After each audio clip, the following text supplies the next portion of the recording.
Okay, let's unpack this. Imagine you're just paddling, quietly under a bridge in Boston, and you find a body. Yeah. Or, maybe you're clearing brush by a cemetery down in Connecticut and you uncover, well, dismembered remains.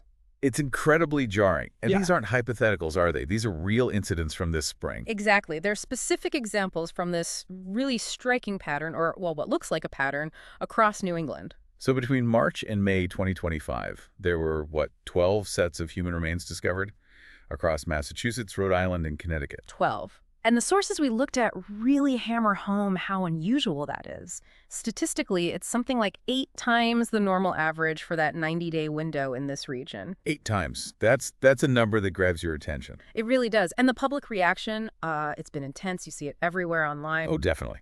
Reddit threads just blowing up, TikTok videos trying to stitch theories together. And that private Facebook group, New England Watch, the one tracking these specific events, it went from just a few thousand members to over 70,000 in April alone. Wow. 70,000. Mm. People are clearly looking hard for answers. Yeah. And, fast. Right.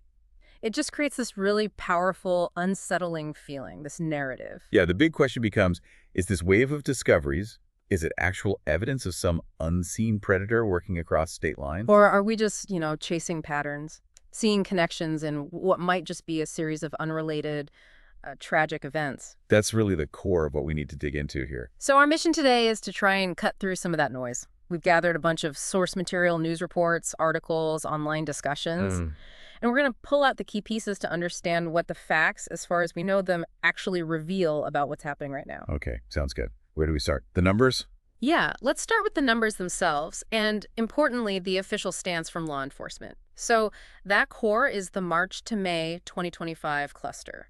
12 discoveries, 3 states, Connecticut, Rhode Island, Massachusetts. Right. But the sources also flagged a couple of other recent cases, didn't they? Ones that sort of add to the general atmosphere, even if they're slightly outside that window or region? They did. There was a body found in the Charles River under the Mass Ave Bridge in Boston. That was back in August 2024. Still unnamed in the reports we saw. Okay, so that lingers. And then right in the middle of this spring cluster, May 12th, 2025, a body was pulled from the Merrimack River up in Hooksett, New Hampshire. New Hampshire, right. So slightly outside the main 3 states, but still very much New England. Yeah. And the identity there was still pending autopsy results when the articles came out. Okay, so you've got multiple bodies, different states, concentrated in time. It certainly feels like something significant is going on. It does. But what are the police, the authorities, actually saying about connections? Well, that's where things get interesting. Consistently, across all the sources, looking at police statements in MA, RI, and CT, the message is the same. Uniform. Which is? No link, no pattern, separate investigations. They're treating each discovery as its own independent case. Okay, so official line, nothing connects these. Correct. But then you have the public narrative, right? Fueled massively by social media, the sheer number of finds. It tells a totally different story. That New England Watch group hitting 70,000 members. That really says something about the scale of public concern, doesn't it? And the theory building happening. Absolutely.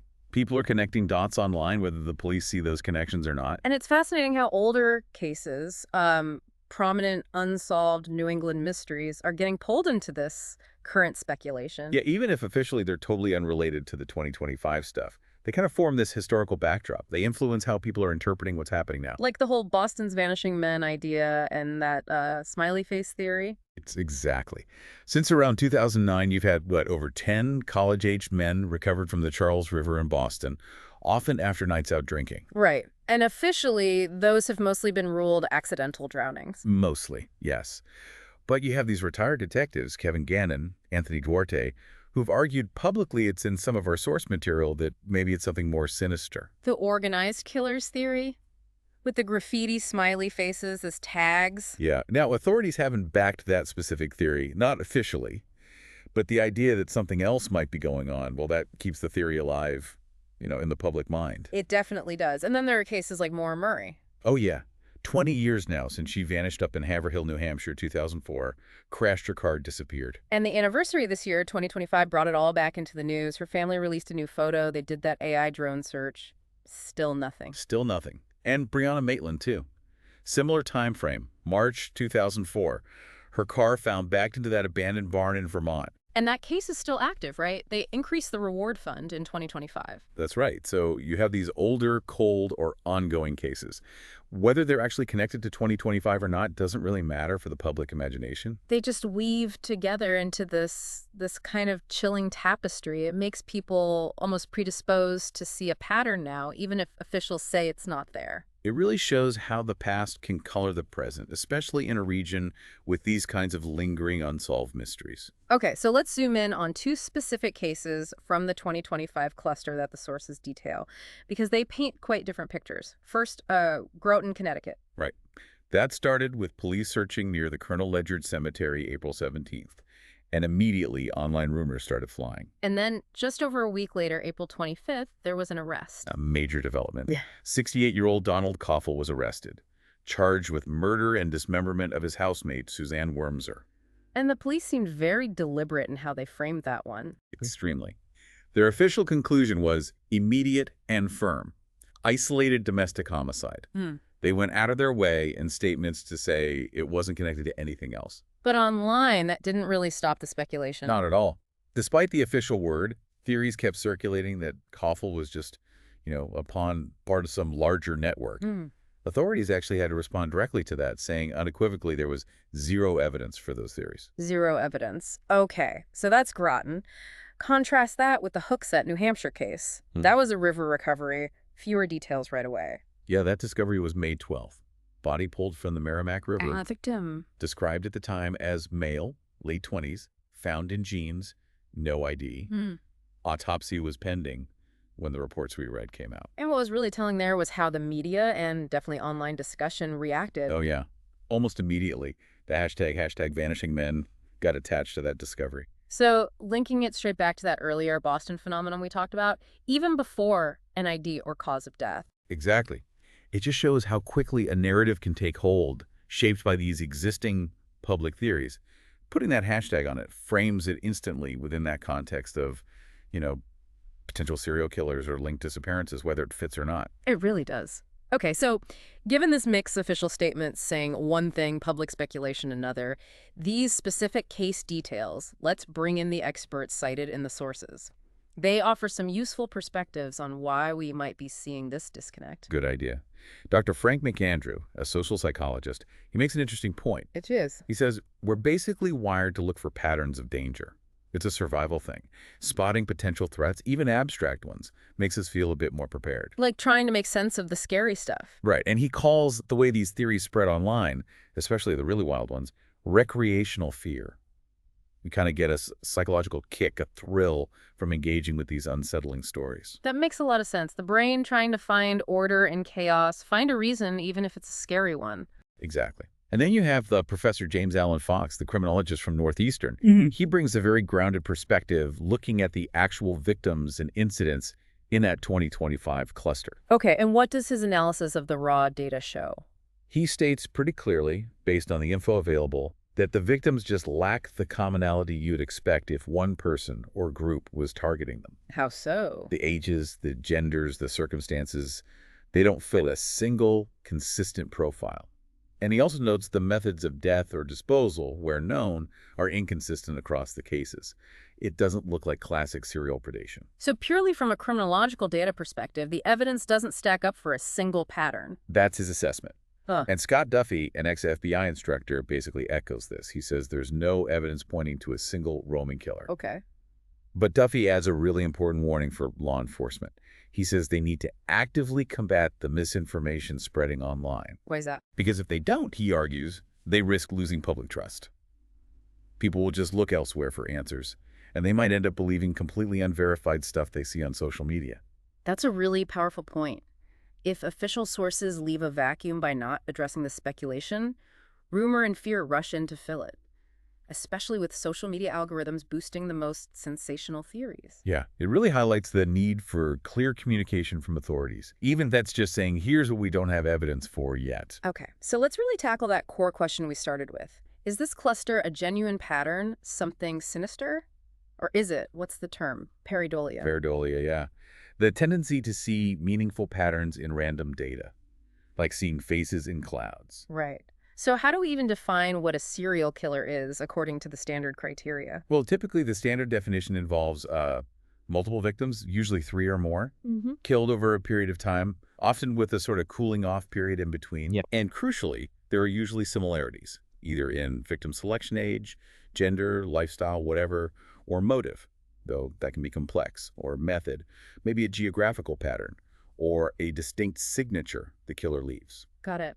So based on the data we have from the sources about the 2025 New England cluster, how does it actually measure up against that definition? What are the arguments against it being one killer? Well, it doesn't align very well, mostly because of that victimology mismatch Professor Fox pointed out. Right, the lack of a consistent victim profile. Exactly. The victims' ages in this cluster range wildly, from 4 years old up to 68. Wow, 4 to 68. Yeah. And while the sources say most victims were male, it wasn't exclusively male, and the circumstances totally varied. You've got that alleged domestic homicide with dismemberment in Groton, potential accidental drownings in Boston, other cases of possible foul play where details are still murky. So no consistent type being targeted. What about the geography? Don't serial killers usually have a hunting ground? Often, yes. Or preferred disposal sites. Here, you've got geographical dispersion. The bodies spanned roughly 180 miles across these states. There's no evidence presented in the sources of, like, repeating dump sites or a tightly confined area of operation that would usually point to one person. Okay.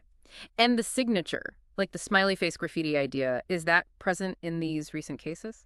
That seems largely absent or, crucially, unverified here. The sources specifically mention that claims of graffiti being linked to the recent 2025 cases are unverified by law enforcement. Right. And dismemberment, while obviously very distinct, seems confined to just that one detailed case, the Groton domestic homicide, which police explicitly called isolated. So if you just look strictly at the data presented in the sources we reviewed, Right. the evidence points more towards coincidence, a statistically unusual, tragic series of coincidences. That seems to be the most logical conclusion based purely on the reported facts. It leans more towards coincidence than a single active serial predator. Okay. But as the experts noted, that doesn't stop the narrative. Not at all. That psychological need for closure, the desire to find a pattern in chaos, plus the speed of online information. It keeps the serial killer theory alive and, frankly, compelling for many people. It's the brain trying to make sense of things that feel deeply wrong and random. Precisely. So, given all this, let's pivot to the practical side. What are the key takeaways for you, the listener? How do you stay safe, and maybe just as vital, how do you stay informed without, falling down that rabbit hole of speculation? Well, the sources offer some pretty sensible, time-tested advice. For night-out safety, the basics are still crucial. Like what? Stick with your friends, share your live location with someone you trust, and always, always watch your drinks. Basic stuff, but important. Simple but vital, things you should do anyway, regardless of any heightened fear. What about outdoors, near rivers, trails, where some discoveries happened? Yeah, good point. Hiking and river safety etiquette is key there.